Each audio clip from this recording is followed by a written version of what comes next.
നമസ്കാരം. മലയാളി വാർത്തയിലേക്ക് സ്വാഗതം. കേരള തീരത്ത് ഉയർന്ന തിരമാലകൾക്ക് സാധ്യത.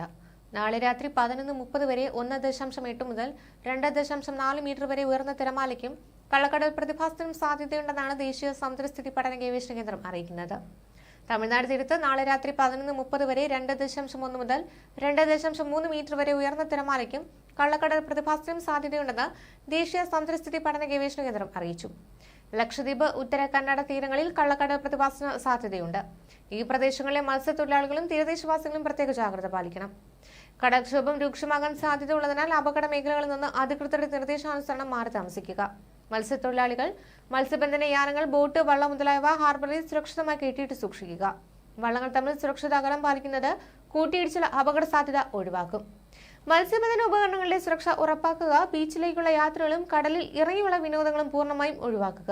അതിനിടെ അടുത്ത 3 മണിക്കൂറിൽ കണ്ണൂർ, കാസർഗോഡ് ജില്ലകളിൽ ഒറ്റപ്പെട്ടയിടങ്ങളിൽ ഇടിമിന്നലോടുകൂടിയ ഇടത്തരം മഴയ്ക്കും മണിക്കൂറിൽ 40 കിലോമീറ്റർ വരെ വേഗതയിൽ വീശിയേക്കാവുന്ന ശക്തമായ കാറ്റിനും കോഴിക്കോട്, വയനാട് ജില്ലകളിൽ ഒറ്റപ്പെട്ടയിടങ്ങളിൽ ഇടിമിന്നലോടുകൂടിയ ഇടത്തരം മഴയ്ക്കും മണിക്കൂറിൽ 40 കിലോമീറ്റർ വരെ വേഗതയിലുള്ള കാറ്റിനും ആലപ്പുഴ, കോട്ടയം ജില്ലകളിൽ ഒറ്റപ്പെട്ടയിടങ്ങളിൽ നേരിയ മഴയ്ക്കും സാധ്യതയുണ്ടെന്ന് കേന്ദ്ര കാലാവസ്ഥാ വകുപ്പ് അറിയിക്കുന്നു. ഇടിമിന്നൽ ജാഗ്രതാ നിർദ്ദേശം നിലനിൽക്കുന്നുണ്ട്. ഇടിമിന്നൽ അപകടകാരികളാണ്. അവ മനുഷ്യന്റെയും മൃഗങ്ങളുടെയും ജീവനും വൈദ്യുത ആശയവിനിമയ ശൃംഖലകൾക്കും വൈദ്യുത ചാലകങ്ങളുമായി ബന്ധിപ്പിച്ചിട്ടുള്ള വീട്ടുപകരണങ്ങൾക്കും വലിയ നാശനഷ്ടം സൃഷ്ടിക്കുന്നുണ്ട്. ആയതിനാൽ പൊതുജനങ്ങൾ മുൻകരുതൽ കാർമികം കണ്ടു തുടങ്ങുന്ന സമയം മുതൽ തന്നെ സ്വീകരിക്കേണ്ടതാണ്. ഇടിമിന്നൽ ദൃശ്യമല്ല എന്നതിനാൽ ഇത്തരം മുൻകരുതൽ സ്വീകരിക്കുന്നതെന്ന് വിട്ടുനിൽക്കരുത്. ഇടിമിന്നലിന്റെ ആദ്യ ലക്ഷണം കണ്ടുകഴിഞ്ഞാൽ ഉടൻ തന്നെ സുരക്ഷിതമായ കെട്ടിടത്തിനുള്ളിലേക്ക് മാറുക. തുറസായ സ്ഥലങ്ങളിൽ തുടരുന്നത് ഇടിമിന്നൽ ഏൽക്കാനുള്ള സാധ്യത വർദ്ധിപ്പിക്കും. ശക്തമായ കാറ്റിനും ഇടിമിന്നലിനും സാധ്യതയുള്ള ഘട്ടത്തിൽ ജനലും വാതിലുകളും അടച്ചിടുക. വാതിലിനും ജനലിനും അടുത്ത് നിൽക്കാതെ ഇരിക്കുക. കെട്ടിടത്തിനകത്ത് തന്നെ ഇരിക്കുകയും പരമാവധി ഭിത്തിയിലോ തറയിലോ സ്പർശിക്കാതിരിക്കാൻ ശ്രമിക്കുകയും ചെയ്യുക. ഗൃഹോപകരണങ്ങളുടെ വൈദ്യുതി ബന്ധം വിച്ഛേദിക്കുക. വൈദ്യുതി ഉപകരണങ്ങളുടെ സാമീപ്യവും ഇടിമിന്നലുള്ള സമയത്ത് ഒഴിവാക്കണം.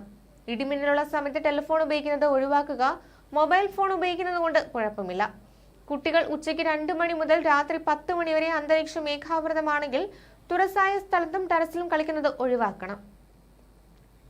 ഇടിമിന്നലുള്ള സമയത്ത് വൃക്ഷങ്ങളുടെ ചുവട്ടിൽ നിൽക്കരുത്. വാഹനങ്ങൾ മരച്ചുവട്ടിൽ പാർക്ക് ചെയ്യുകയും അരുത്. ഇടിമിന്നലുള്ള സമയത്ത് വാഹനത്തിനകത്ത് തന്നെ തുടരുക. കൈകാലുകൾ പുറത്തിടാതിരിക്കുക. വാഹനത്തിനകത്ത് തന്നെ നിങ്ങൾ സുരക്ഷിതരായിരിക്കും.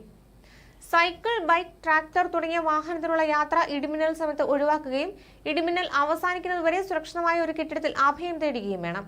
മഴക്കാറ് കാണുമ്പോൾ തുണികൾ എടുക്കാൻ ടെറസിലേക്കോ മുറ്റത്തേക്കോ ഇടിമിന്നലുള്ള സമയത്ത് പോകരുത്. ന്യൂസ് ഡെസ്ക്, മലയാളി വാർത്ത.